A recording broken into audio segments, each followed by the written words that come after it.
I love to help entrepreneurs take their whole life to the next level by helping them get out of their own way. I can share this with people and their business will go to the next level, which it does.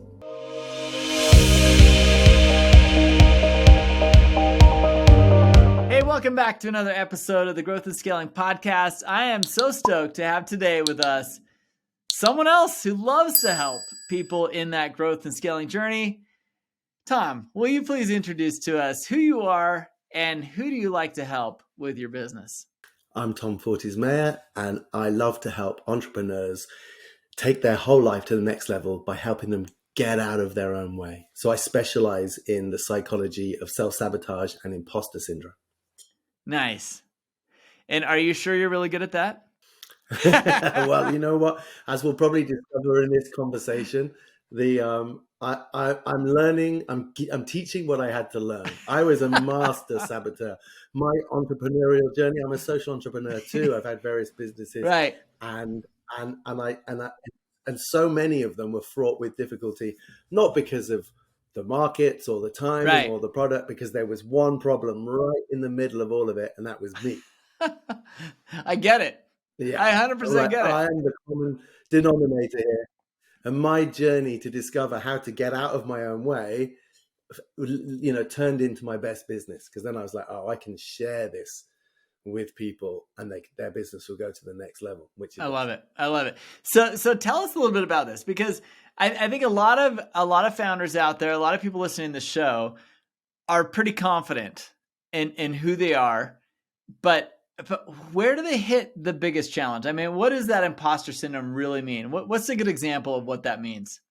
Well, you kind of know, one of the greatest indicators, of people who've got imposter syndrome is really when they hit a milestone. Yeah.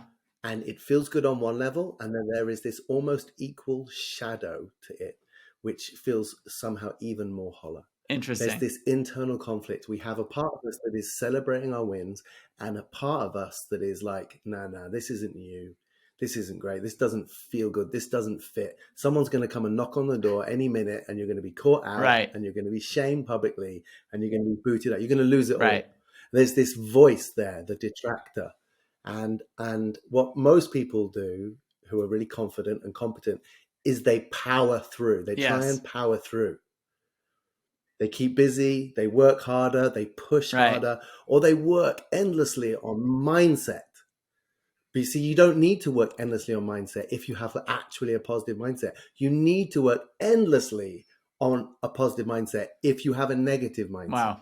So people are doing their miracle mornings and they're pushing a rock up a hill like Sisyphus every day to get themselves into their optimal state of mind. They're drinking bulletproof coffee. They're doing all of their affirmations, their gratitude journal, their, everything. Yes. It's like, you don't need that if you are naturally on your own side. You need that if you are battling an internal aspect of yourself that is anti you. Okay. And it makes everything harder. All right. So I'm hearing you and I'm feeling you, and I agree with you that's probably at the core. That is inside of all of us, isn't it? I mean, don't we all feel like that sometimes? Absolutely. How do I know when I'm a little too much that way? Well, the truth is, everyone has a self-sabotage or an imposter element to a degree. You're quite right. But for some people, it's not what you would call dysfunctional or problematic. If you have a kind of an internal voice, which is just that little bit too strong and it's holding you back. I mean, one really interesting indicator, it's a very reliable indicator, is if you really struggle to receive compliments, if you really struggle to ask for help. Interesting. And if you really struggle to believe that when you ask for help, people will actually be able to help. I know people like this. So this, as you can imagine, this impacts how we're a leader, right? Can we delegate? Can we let go? Can we trust our team to make mistakes and learn? Do we always have to have the answer? I call it the curse of the genius leader. Yeah. Who's got all the answers and everyone comes and he gives them or she gives them the answers. Right. And no one grows, no one learns. Everyone gets stupid around this leader. It's like parallel parking with someone who hates you watching. Right? Right. Right. Okay. If you're going to parallel park and someone who hates you is watching, Right. and someone who you hate is watching, are you going to parallel park better or worse? It's going to be so messed up. You're probably going to hit one of the cars front or behind you. And it's understanding the psychology of why we respond to those situations in the way that we do. Right. You know, and we have these dysfunctional parts of our sabotage, but then we also have, which what most people don't realize, is we have our inner caveman or our inner cavewoman. Okay. Right? Have you ever seen any of these survival shows where they drop people off on an island? Of course. Who doesn't right? And watch they have this? to survive, yeah. right? I love those shows, right? I love Bear Grylls, right? That dude's amazing, right? But pretty soon you realize that whole game of survival is calories in, calories out, right? You got to use less calories to get food, right? And then take in more than, you know, right? It's all about that fine balance, right? Right. Most people don't understand that they are internally, psychologically, the caveman is absolutely trying to do the minimum to get the maximum result. That part of us also totally sabotages our excellence. And if we have employees, like the University of Georgia did some research years ago, and they said that 80% of people could double their productivity if they wanted to. They just don't want to, right? So we're trying to grow our company, and we have all these cave people trying to use the absolute minimum amount of calories. Does this sabotage your company? Sure. Intense, insane, right? All right. So we have these evolutionary drives, we have these psychological drives. They cause a lot of trouble, and so many business owners just aren't thinking this psychologically about success. You know, they think it's mindset and positivity, but also, I can't tell you how many business owners have never considered, like, if you are leading the company, you need to think to yourself and be aware, what is every one of my key team's relationship to their father? Because they are going to be projecting that onto me as their leader. Interesting. Right? To their father. Given. So how does that work? How does that translate? I mean, in all sorts of really messed up ways that get in the way of the business doing well, right? Yeah. You've got the ones who are like overworking to try and please daddy. You got the ones who are resenting how hard they're being pushed. It's like, it's nothing to do with the leader. Yeah. It's all to do with people's unresolved psychology. Crazy. Like, our unresolved issues just mess up the joint, you know? And a wise leader works on their own stuff, so they're free of that, but is also thinking, how is this turning up for my team? So I work as a business coach, but I don't look at people's marketing strategy. I don't talk about people's offers. I'm all in the psychology of, all right, Tom, how do you feel about yourself? So where's your relationship to your inner world, and how are your people relating to you as their father or mother? All right. I'm hearing you. So now, how do I, as a founder, gauge the difference between I'm self-sabotaging versus I'm just not good at doing some of the things I need to be doing? Yeah. I mean, it's a hard one. I think when you've got a problem with sabotage, you have a high churn rate of people around you. Basically, I like that. People around you get absolutely perplexed and vexed around you. Right. When you're in relationship with someone who's sabotaging, one of the main feelings that cycles is you can't comprehend the choices they're making. Interesting. Because they are counterintuitive. You see someone, it's like option A is the road to go down, buddy, and it's obvious to everybody. And then you're like, oh, I think I'm going to spend a weekend on option B. And after a while, people just get so confused and frustrated around you that if you are problematically sabotaging, there's a lot of friction in your relationships at work. Wow. Just a few seconds to let you know about a project that we've been putting together for the last several months, and we're finally launching it, called the Captain's Council. You see, as a CEO or operator of a business, it can feel like you get stuck in your own head a lot of the time. You get challenges that you don't know how to resolve. You get people causing problems in your leadership team that you don't know how to resolve, and it's so hard to overcome those things by yourself. You don't have to anymore. Join the Captain's Council. Captain's Council is a group of other CEOs and operators and owners of businesses where we come together once a month for several hours to discuss the biggest challenges you're facing. You express to the council of 8 to 10 people about what's going on. Where do you feel stuck? And these other people are in the same boat as you. They're running and operating their own businesses. They're your peers. They help you kind of dissect what's happening and help you see things that you may not have seen all by yourself. If you don't have a good, strong network of people around you, come join the Captain's Council. This is going to be something that will change the way you run your business and open your eyes to opportunities that you have never seen without the help of your peer group. Come check it out, captainscouncil.com. Wow. That's a great sign. That's a great indicator. Well, what other things do you see that are kind of dead giveaways that, hey, this person or myself as a listener here is dealing with self-sabotage more than just incompetence? I mean, so honestly, one of my favorite things to do is give someone a very, very sincere compliment and see how it lands. It's one of the most reliable indicators. There's modesty and there's, oh, thank you, but then there's the people who've learned to receive it because they know it's good social process, right? But you can see that they bristle and it doesn't fit. And then there's the people who are like two magnets opposing to compliments. They'll swerve it, they'll dodge it, they'll dismiss it, they'll deny it, they'll give other people the credit. They'll say, oh, what, this thing, that thing, that, it's like, wow, that's a problem. Fascinating. That's a problem. And it will cause trouble. It will cost you millions. Interesting. That is a fascinating little way to a little barometer there to test what's going on there. So what do you do? I mean, if you are a founder who is struggling with this, what are the best paths to get above it or around it or through it? What do you suggest to people? Yeah, there's only one way, really. Most people think to fight the saboteur, right? They fight it with positivity or mindset or microdosing or whatever they need to do to try and shift, right? And that can work to a degree, but really you have to understand, well, why would a part of us be opposed to us succeeding?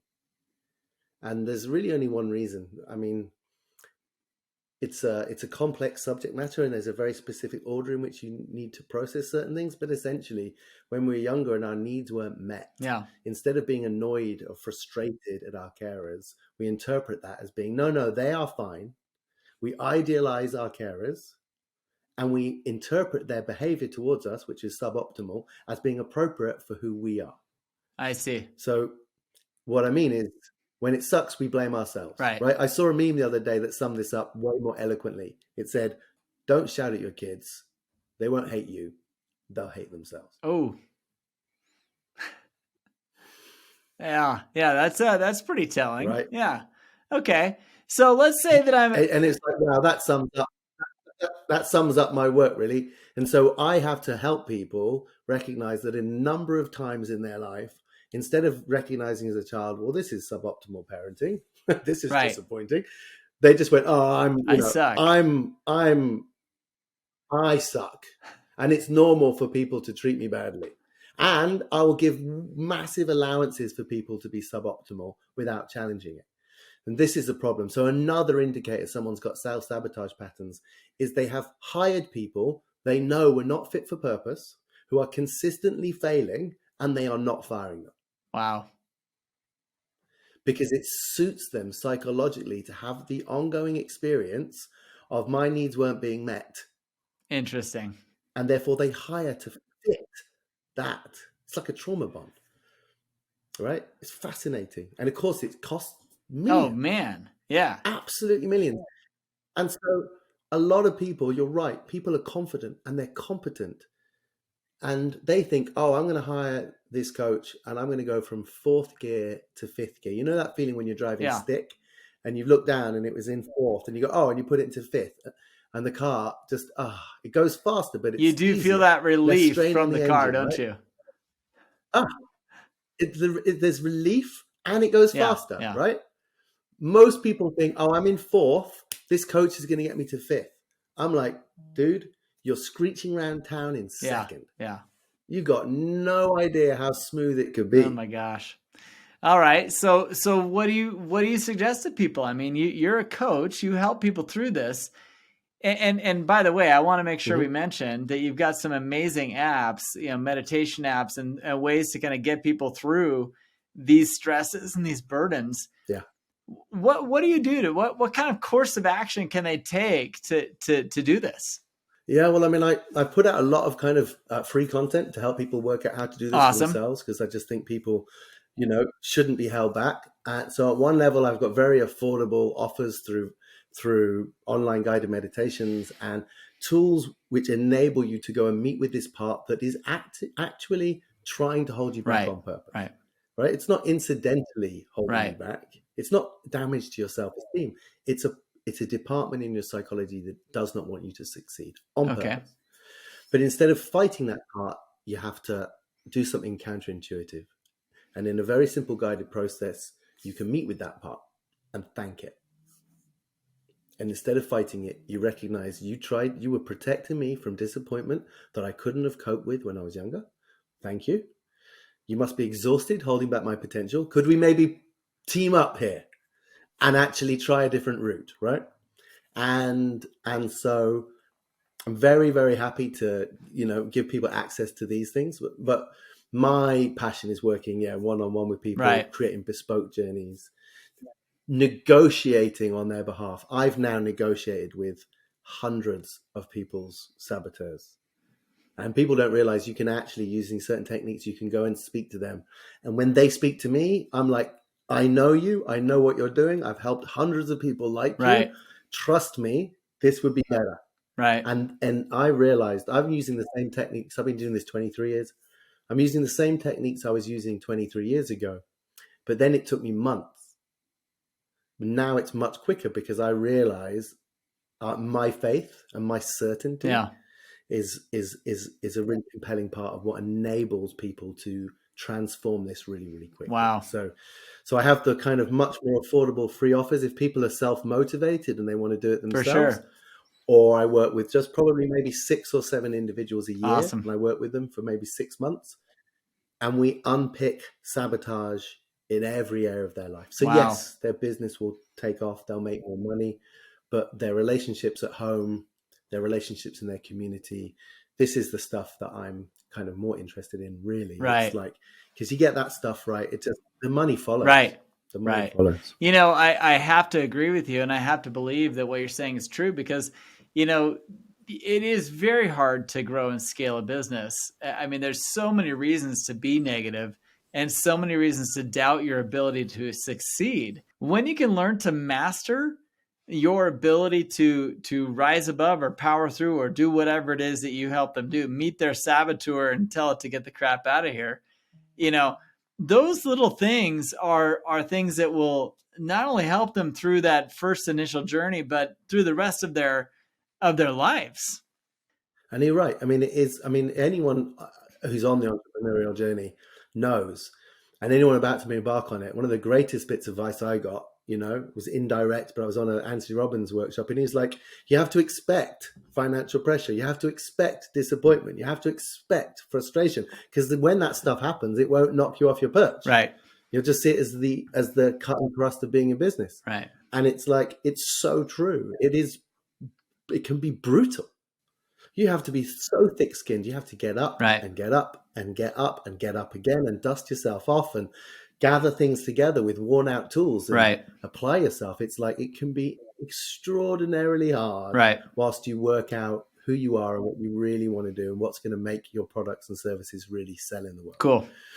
And, if your psychology is not as grounded as it could be, that's why people quit. Yeah. And that's why they either quit or worse, they burn out. Right. That's the other thing. If someone's got self-sabotage issues, the other area where it's really, really obvious is around self-care. They'll work too hard. They won't look after themselves. They won't be sleeping well. No exercise. They'll be not using their time well. There'll be bad habits. the whole thing just starts to mount into what's going to just turn into a massive blowout, even if their company's amazing. Love it. And their product and services are epic. They're gonna mess it up by just pushing it too hard, you know? Love it. Fascinating conversation. Honestly, I love it. We could go on for a long time talking about this, and it sounds like you have in many places. You got content on the internet. Where do people find you? What's the best place to kind of find what you're up to? So the best place is just my name.com. So that's tomfortismayer.com. And there's a bunch of free resources there. Awesome. There's a whole bunch of short and long videos where I go into this in a lot more detail. Love it. And everything there you need to learn about coming to work with me. There's also a self-sabotage test on the homepage there. So you can get your score and see where you're at to get an understanding of, you know, if you're above kind of 120, right, you're not causing too much trouble for yourself, right?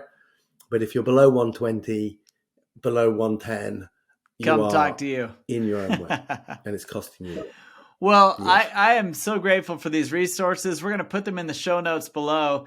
And tell me, you know, a lot of people find that building businesses is very, you know, challenging. Obviously, it's not for everybody.